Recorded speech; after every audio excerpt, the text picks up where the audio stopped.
O milagre que mudou a vida de Gabriel, a fé que venceu a síndrome rara. Gabriel sempre foi um homem de sorrisos fáceis, daqueles que iluminavam qualquer ambiente.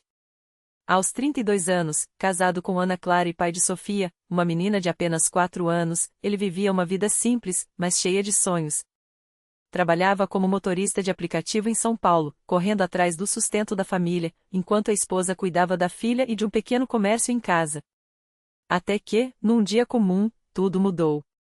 Sofia começou a apresentar sintomas estranhos, fraqueza muscular, dificuldade para engolir e uma tosse persistente que não passava com nenhum remédio. Os médicos, a princípio, atribuíram a uma gripe forte, mas quando a menina começou a ter crises de sufocamento e perda de movimento nos braços, o diagnóstico veio como um golpe: Síndrome de Brown-Vialetto-Van Laere, uma doença neurodegenerativa raríssima, progressiva e sem cura. Os especialistas foram claros: Sofia perderia gradualmente a capacidade de se mover, respirar e, eventualmente, faleceria em poucos anos. Gabriel e Ana Clara ouviram a sentença em silêncio, as lágrimas escorrendo sem controle. Como, Deus? Gabriel questionou, ajoelhado no chão do hospital, as mãos trêmulas segurando o laudo. Por que a minha filha? As contas médicas se acumularam. Os remédios experimentais custavam fortunas, e o tratamento paliativo esgotava as economias da família. Gabriel passou a trabalhar 16 horas por dia, mas o dinheiro nunca era suficiente. A desesperança começou a roubar sua fé. Até que, numa tarde de chuva, enquanto esperava um passageiro, ele ouviu no rádio um testemunho de uma mãe cuja filha havia sido curada de uma doença terminal na Igreja Universal do Reino de Deus. Algo dentro dele acordou. Ana, vamos tentar, disse-ele naquela noite, com a voz rouca de cansaço. Não temos mais nada a perder. O primeiro passo na fé. No domingo seguinte, Gabriel entrou pela primeira vez na Universal, acompanhado de Ana Clara e Sofia, que já mal conseguia andar. O templo estava cheio, o coro cantava com fervor, e o pastor, com uma autoridade espiritual que Gabriel nunca havia visto, falava sobre a fé que move montanhas. Ele sentiu algo diferente ali, uma paz que não fazia sentido diante do caos em que viviam. Ao final do culto, o pastor chamou os enfermos para a corrente de oração. Gabriel carregou Sofia nos braços até o altar, onde dezenas de pessoas clamavam por milagres. Quando o pastor impôs as mãos sobre a cabeça da menina e começou a orar com um som forte, Gabriel sentiu um calor estranho percorrer seu corpo. As lágrimas voltaram, mas dessa vez, misturadas com uma esperança que ele não sabia de onde vinha. Senhor, eu não sei se o Senhor existe, mas se existir, salva minha filha. Gritou, entre soluços. O pastor o olhou nos olhos e disse: Deus ouve o clamor dos que creem. Volte na próxima fogueira santa. Traga sua oferta de fé, e verá o milagre. Gabriel saiu do templo com uma certeza inexplicável: aquela seria a última vez que entraria ali com medo. A corrente que quebrou a maldição. Nos dias seguintes, Gabriel e Ana Clara começaram a participar de todas as campanhas de fé. Eles jejuavam, oravam nas vigílias de madrugada, e, mesmo com as finanças apertadas, decidiram ser fiel no dízimo e nas ofertas, como ensinado na igreja. Não era fácil às vezes, o dinheiro do dízimo era o que faltava para comprar o remédio de Sofia Bate. Eles acreditavam que Deus honra quem o honra. Uma noite, durante uma vigília de libertação, o pastor chamou Gabriel ao altar. Enquanto orava por ele, revelou algo que o deixou paralisado. Esse problema não é apenas físico. Há uma maldição de geração na sua família. Seu avô fez um pacto com coisas das trevas, e isso está atingindo sua filha. Mas hoje, isso acaba. Gabriel lembrou-se das histórias que sua mãe contava em segredo. Seu avô, antes de morrer, havia se envolvido com macumba para proteger a família. Ele nunca deu importância, até aquele momento. Com lágrimas nos olhos, Gabriel quebrou todo e qualquer laço maligno em nome de Jesus. O pastor ungiu Sofia com óleo consagrado e declarou: Esta criança está livre. A doença não tem mais poder aqui. O milagre no culto de domingo. 3 semanas depois, no culto de domingo, algo extraordinário aconteceu. Sofia, que há meses não conseguia segurar um copo, de repente levantou os braços durante a oração. Ana Clara gritou, incrédula. Gabriel caiu de joelhos, chorando sem parar. Papai, eu tô boa. Disse Sofia, com uma voz mais forte do que há meses. O médico que a acompanhava, ao ver os exames seguintes, não teve explicação, os marcadores da doença haviam regressido. A fraqueza muscular desapareceu, os pulmões voltaram a funcionar normalmente. Em menos de 2 meses, Sofia estava correndo pelo templo, brincando como qualquer criança da sua idade. No dia em que Gabriel subiu ao altar para dar seu testemunho, o templo explodiu em glórias. Ele segurou o microfone com mãos trêmulas e disse: "Eu vim aqui sem fé, só com desesperança. Mas Deus me mostrou que Ele é real, que a Igreja Universal é um lugar de milagres, e que a fé verdadeira vence até o impossível. Hoje, minha filha está curada, minha família está restaurada, e eu sei que Deus nunca nos abandonou." O pastor abraçou-o e lembrou a todos: "Isso não é sorte, não é coincidência. É o poder de Deus se manifestando através da fé, da obediência e da corrente de oração. A lição que mudou tudo." Hoje, Gabriel é um obreiro na Universal. Ele e Ana Clara abrem as portas de sua casa para reuniões de oração, e Sofia, agora com 6 anos, não tem nenhuma sequela da doença. Sempre que alguém pergunta como tudo aconteceu, Gabriel responde com convicção: "A gente acha que o problema é dinheiro, é doença, é o mundo contra a gente. Mas o verdadeiro problema é a falta de fé. Quando você entrega tudo a Deus, participa das campanhas, é fiel nos dízimos e ofertas, e ora com determinação, não há doença, não há maldição, não há impossível que resista. Deus é Deus de milagres, e a Universal é a casa onde Ele age." E então, com um sorriso no rosto, ele sempre acrescenta: "Se Deus fez por mim, Ele pode fazer por você também. Basta crer e não desistir." A história de Gabriel e Ana Clara não parou por aí. O milagre de Sofia se tornou um testemunho vivo que começou a tocar outras vidas de uma forma que nem eles imaginavam. Um dia, enquanto Gabriel ajudava na recepção da igreja, uma mulher chamada Marisa chegou chorando, com um bebê nos braços.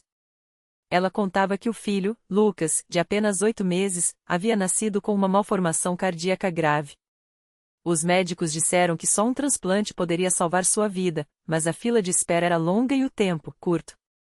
Marisa já tinha perdido as esperanças quando ouviu o testemunho de Sofia na reunião das mulheres. "Se Deus curou a filha deles, por que não pode curar o meu filho?" Ela pensou, enquanto apertava o bebê contra o peito. Gabriel reconheceu naquele desespero o mesmo medo que já havia sentido. Sem hesitar, ele chamou Ana Clara e juntos levaram Marisa para a sala de oração. Ali, entre lágrimas e clamores, eles oraram com fé, lembrando que o mesmo Deus que operou em Sofia era poderoso para agir na vida de Lucas. Naquela mesma noite, durante a corrente de oração, o bispo fez uma oração especial pelo bebê. E algo extraordinário aconteceu. No dia seguinte, nos exames de rotina, os médicos ficaram atonitos: o coração de Lucas havia se regenerado. A malformação, que antes era considerada irreversível, simplesmente não existia mais. "Isso não tem explicação médica", disse o cardiologista, balançando a cabeça. "É um milagre." Marisa, que antes mal conseguia falar sem chorar, agora corria pela igreja abraçando a todos, mostrando as fotos dos exames e gritando: "Deus é fiel. Ele ouviu as nossas orações." Esse testemunho, somado ao de Sofia, começou a se espalhar pela cidade. Pessoas que nunca tinham pisado em uma igreja começaram a chegar à Universal em busca de uma resposta. E Gabriel, que antes era apenas um homem comum lutando para sobreviver, agora via sua vida transformada em um instrumento de Deus. Certa vez, um jovem chamado Rafael chegou à igreja arrasado. Ele estava viciado em drogas há anos e já havia sido abandonado pela família. Sentia que não tinha mais saída. Mas ao ouvir Gabriel contar como Deus havia mudado sua vida, algo dentro dele se quebrou. "Eu também quero essa mudança", Rafael disse, com os olhos cheios de lágrimas. Gabriel o abraçou e disse: "Deus não olha para o seu passado. Ele olha para o seu coração. Se você entregar tudo a Ele, Ele vai te libertar." E foi o que aconteceu. Rafael participou das campanhas, foi fiel nos dízimos e ofertas, e, principalmente, não desistiu de orar. Pouco a pouco, a vontade pelas drogas foi embora. Sua família, que já o havia desistido, começou a notá-lo diferente. Hoje, Rafael é um obreiro na igreja e ajuda outros jovens a saírem das drogas. "Se Deus me tirou daquele buraco, Ele pode tirar qualquer um", ele diz com a voz firme. A casa de Gabriel e Ana Clara virou um ponto de referência. Toda semana, pessoas chegam lá para as reuniões de oração, e os milagres continuam acontecendo. Há quem chegue com dores, com dívidas, com famílias destruídas, e sai de lá com a certeza de que Deus ouviu seu clamor. Certa noite, enquanto Gabriel olhava para Sofia brincando no quintal, saudável e cheia de vida, Ana Clara se aproximou e segurou sua mão. Você lembra quando a gente achava que tudo estava perdido? Ela perguntou, com os olhos brilhando. Gabriel sorriu e respondeu. Lembro. Mas Deus nunca nos abandonou. Ele só estava esperando a gente confiar nele de verdade. E assim, a história dele se tornou mais do que um testemunho. Virou uma prova de que, quando a fé é colocada em prática, Deus age. Não importa quão grande seja o problema, não importa quão impossível pareça. Na Universal, os milagres não são apenas histórias do passado. Eles acontecem todos os dias, para quem crê e não desiste. Porque Deus é Deus de milagres. E Ele está pronto para fazer um na sua vida também. A vida de Gabriel e Ana Clara mudou completamente depois daquele milagre. Não era só a saúde de Sofia que tinha sido restaurada, era como se Deus tivesse renovado tudo ao redor deles. O medinho simples onde moravam, antes cheio de preocupações, agora respirava paz. As noites que antes eram de choro e angústia viraram momentos de gratidão, com a família reunida em oração, agradecendo por cada dia que Sofia corria, ria e crescia forte. Mas Deus não parou por aí. Um domingo, enquanto assistiam ao culto na Universal, o bispo fez um chamado especial. Quem aqui recebeu um milagre e quer compartilhar para abençoar a vida de outros? Gabriel sentiu algo ardendo dentro dele. Ana Clara apertou sua mão, como se lesse seus pensamentos. Vai, amor. Isso pode salvar alguém hoje, ela sussurrou. Com as pernas trêmulas, Gabriel se levantou. Subiu ao púlpito com Sofia no colo, a menina que os médicos tinham desistido, mas que Deus tinha escolhido para mostrar seu poder. E então, diante de centenas de pessoas, ele contou tudo. Cada detalhe da dor, da fé, daquela noite em que, de joelhos no altar, eles entregaram Sofia nas mãos de Deus. Quando terminou, não havia um olho seco na igreja. Muitas pessoas se levantaram, chorando, pedindo oração, porque aquelas palavras tinham tocado justamente onde elas mais precisavam, na esperança. Depois do culto, uma senhora chamada Marlene se aproximou deles. Seu rosto estava marcado pela tristeza, as mãos apertando um lenço molhado. Meu filho tem a mesma doença que a Sofia teve. Os médicos disseram que não há mais o que fazer, ela contou, com a voz quebrada. Mas se Deus fez por vocês, Ele pode fazer por mim também, não é? Gabriel não hesitou. Colocou a mão no ombro dela e disse, não só pode, como vai fazer. Venha conosco agora mesmo no altar. Deus está aqui, e Ele não faz acepção de pessoas. Ana Clara abraçou Marlene, e as três, agora unidas pela mesma fé, foram até a frente da igreja. Lá, de joelhos, clamaram juntas. Não com palavras bonitas, mas com o coração. E enquanto oravam, algo sobrenatural aconteceu, uma paz inexplicável encheu aquele lugar. Marlene sentiu como se um peso enorme tivesse saído de suas costas. Quando se levantou, seu rosto já não era o mesmo. Havia uma luz nos seus olhos, uma certeza que não existia antes. Dias depois, Marlene voltou à igreja com notícias que ninguém esperava. Os exames do filho tinham melhorado de forma inexplicável. Os médicos, espantados, disseram que era como se a doença tivesse regressado sozinha. Eles não têm explicação, mas eu tenho, ela disse, segurando a Bíblia contra o peito. Deus ouviu o meu clamor, assim como ouviu o de vocês. Aquilo se tornou um ciclo. Cada testemunho levava outro alguém a crer. Um jovem com depressão profunda, que pensava em desistir de tudo, ouviu a história de Sofia e decidiu dar uma chance para Deus. Uma mãe solteira, endividada e sem saída, viu na fé daqueles pais um exemplo de que milagres ainda acontecem. E assim, o que começou como uma batalha pessoal de Gabriel e Ana Clara virou uma corrente de bênçãos que não parava de crescer. Hoje, anos depois, Sofia é uma adolescente cheia de sonhos. Ela não se lembra da dor que passou, mas conhece cada detalhe do milagre que Deus fez em sua vida, porque seus pais nunca deixaram de contar. E toda vez que alguém pergunta como uma criança que os médicos desistiram está ali, sadia e feliz, ela sorri e responde: porque Deus é bom. E na Universal, a gente aprende que Ele nunca desiste da gente. Gabriel e Ana Clara, que antes mal tinham forças para lutar, hoje são obreiros na igreja. Eles não pregam com palavras complicadas, mas com uma verdade simples: se Deus fez por nós, Ele pode fazer por você. E é assim, com testemunhos reais, com lágrimas de gratidão e sorrisos de quem foi resgatado, que a obra de Deus continua. Porque milagres não são coisas do passado. Eles estão acontecendo agora, bem ao seu lado. Talvez no banco ao lado do seu na igreja. Talvez na sua própria casa. E se Deus já fez tudo isso por eles, imagine o que Ele não pode fazer por você. Basta crer. Basta não desistir. Porque quando a fé encontra ação, o impossível se torna real. E isso, meu amigo, é a maior prova de que Deus está vivo e age hoje, assim como sempre agiu.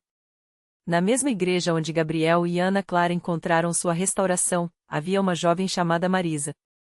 Ela chegava sempre nos últimos minutos do culto, sentava-se bem no fundo, como se quisesse passar despercebida. Seus olhos carregavam um cansaço que ia além das noites mal dormidas. Marisa trabalhava como faxineira em 2 empregos, mas mesmo assim, o dinheiro nunca dava para pagar as contas. O pior, porém, não era falta. Era solidão. Ela havia perdido a mãe para o câncer 2 anos antes, e o pai, alcoólatra, desaparecera há tempos. Ninguém vai me querer assim, ela repetia para si mesma, como se aquelas palavras fossem uma sentença. Até que um domingo, depois do culto, a irmã Lúcia, uma obreira de cabelos brancos e mãos sempre ocupadas em servir, se aproximou dela. Não com palavras de piedade, mas com um prato de comida ainda quente. Filha, o Senhor vê o que você não diz, falou, enquanto colocava o prato nas mãos de Marisa. E Ele não esquece de ninguém. Marisa quis chorar, mas seguiu o conselho da irmã: vem na reunião de oração na quarta. Não vem por você. Vem por ele. Marisa foi. Não por esperança, mas por não ter mais para onde ir naquela noite. Enquanto os irmãos oravam, ela sentiu algo estranho, um calor no peito, como se uma mão invisível apertasse seu coração. De repente, as lágrimas vieram sem aviso, e com elas, palavras que ela não planejava dizer: Deus, se o Senhor existe, me mostra que eu não estou sozinha. Foi tudo o que conseguiu balbuciar antes de cair de joelhos. Na semana seguinte, o impossível aconteceu. O gerente do prédio onde ela trabalhava a chamou no escritório. Marisa, a dona do apartamento 302, pediu você pelo nome. Ela quer contratar você como cuidadora da mãe dela. É só meio período, mas paga mais do que seus 2 empregos juntos. Marisa não acreditou. Até que viu o contrato, assinado, com um salário que cobriria todas as suas dívidas. Mas o milagre não parou aí. Na primeira vez que entrou no apartamento, a idosa que ela iria cuidar, Dona Clara, a olhou com olhos brilhantes e perguntou: você é a moça que ora na igreja da rua São José? Marisa assentiu, confusa. Eu ouvi seu pedido, Dona Clara continuou. E Deus me mandou te dizer: você nunca esteve sozinha. Nem por um segundo. Marisa soube na hora, aquela não era uma coincidência. Era uma resposta. Hoje, Marisa não só cuida de Dona Clara como se fosse sua própria avó, mas também leva a idosa aos cultos. As duas sentam-se juntas, agora, nos bancos da frente. E toda vez que Marisa testemunha, ela repete o que aprendeu: Deus não muda as nossas circunstâncias para nos abençoar. Ele nos abençoa dentro das nossas circunstâncias. Basta a gente deixar. E assim, a igreja continua sendo um lugar onde o choro se transforma em riso, onde o desespero encontra resposta, e onde cada história de dor ganha um novo capítulo escrito pela mão de Deus.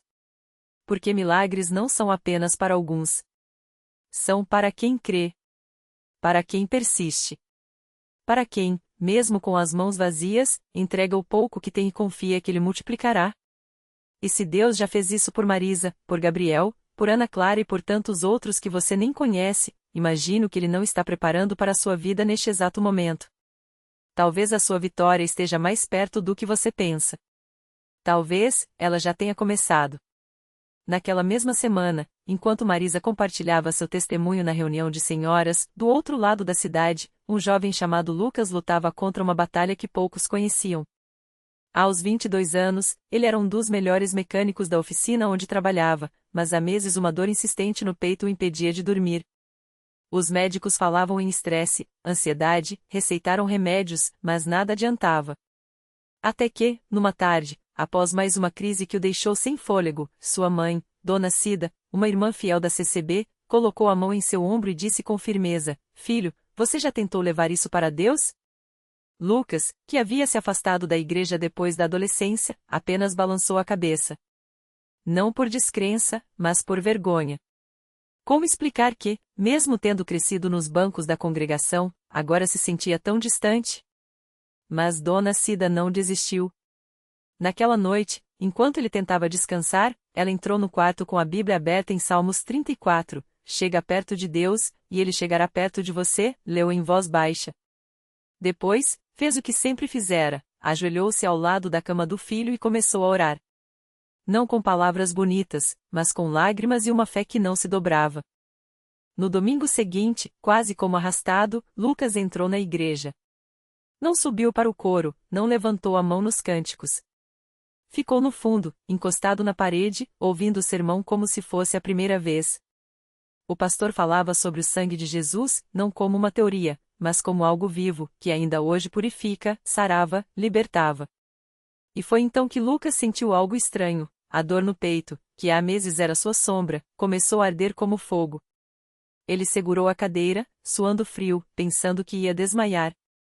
Mas em vez do medo de sempre, uma paz inundou seu corpo. Quando abriu os olhos, a dor havia sumido. No intervalo, ele procurou o pastor e, com a voz embargada, contou o que acontecerá. O pastor sorriu, colocou a mão em seu ombro e disse: "Isso não é coincidência, filho. É Jesus. Ele te esperava aqui hoje." E assim, entre lágrimas e risos, Lucas voltou para o lugar que sempre fora seu, os braços da igreja. Mas a história não parou por aí. Alguns dias depois, enquanto Lucas ajudava a arrumar as cadeiras após o culto, uma senhora que ele não conhecia se aproximou. Era Dona Maria, uma irmã que há anos lutava contra um problema nas pernas que a impedia de andar sem muletas. "Moço", ela disse, "eu vi o que Deus fez por você. E hoje, eu também vou crer." Naquela noite, durante a oração final, Dona Maria deixou as muletas de lado e, apoiada apenas na fé, deu seus primeiros passos firmes em anos. A igreja inteira explodiu em louvor. E é assim que a CCB segue sendo um lugar onde o impossível se torna real. Não por causa de homens, não por causa de métodos, mas porque ali, entre cânticos simples e orações sinceras, Deus escolhe se revelar. Cada testemunho é uma prova de que ele não mudou. Cada vida transformada é um grito de que o milagre não é coisa do passado, é o pão de cada dia para quem não desiste de buscar. Talvez você esteja lendo isso hoje pensando, mas o meu caso é diferente. Ou já tentei e nada aconteceu. Mas se Marisa, que perdeu tudo, hoje tem um lar, se Gabriel, que os médicos desistiram, hoje corre e brinca, se Lucas, que carregava uma dor invisível, hoje respira livre, se Dona Maria, que dependia de muletas, hoje dança, então, por que não você? Deus não faz acepção de pessoas. O que ele fez por eles, ele pode fazer por você. Talvez a sua resposta não venha como você espera. Talvez demore mais do que você gostaria. Mas uma coisa é certa, enquanto houver fé, enquanto houver um coração disposto a dizer eu creio, os milagres não vão parar. Porque na CCB, e em qualquer lugar onde o nome de Jesus é invocado com sinceridade, o céu se abre, e a mão de Deus escreve histórias que o mundo não consegue explicar. E a sua história? Já começou a ser reescrita? E então, o milagre aconteceu. Não foi com trovões nem luzes cegantes, mas como um suspiro de Deus sobre a vida daqueles que persistiram. Marisa recebeu as chaves de uma casa simples, mas cheia de risos doada por mãos que ela nem conhecia.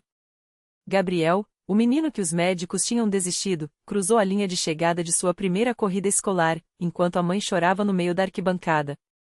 Lucas acordou uma manhã e sentiu o peso se esvair, não era mais a dor que o definia, mas a paz que agora morava nele.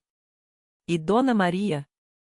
Ela girou no salão da igreja, muletas abandonadas ao pé do altar, enquanto os jovens batiam palmas ao ritmo de sua dança desengonçada e gloriosa. Mas o maior milagre não estava só neles. Estava em você aquele que, enquanto lia essas linhas, sentiu algo mexer no peito. Talvez uma lágrima escorra agora, ou um nó na garganta aperte ao lembrar da sua própria batalha. Saiba, Deus não escolhe os imperfeitos para operar maravilhas. Ele escolhe os que insistem. Os que, mesmo com as mãos vazias, ergueram os braços. Os que, entre lágrimas, murmuraram, ainda que não veja, ainda creio. A lição. Os milagres não são interrupções da vida, são a vida respondendo à fé. Às vezes, a resposta vem como um rio manso ou outras, como uma inundação. Mas vem. E quando vem, não é para nos tornar famosos, mas para nos lembrar, você não está sozinho. A mesma mão que segurou Marisa no desespero, que fortaleceu os ossos de Gabriel, que libertou Lucas da escuridão e fez Dona Maria dançar, essa mão está estendida para você. O céu não pergunta se você a merece. Pergunta se você confia. Então, respire fundo. Sua história já está sendo reescrita palavra por palavra, lágrima por lágrima, passo por passo. E quando olharem para trás, vão dizer, como isso aconteceu? Você sorrirá, porque saberá, foi quando você decidiu não soltar a mão dele.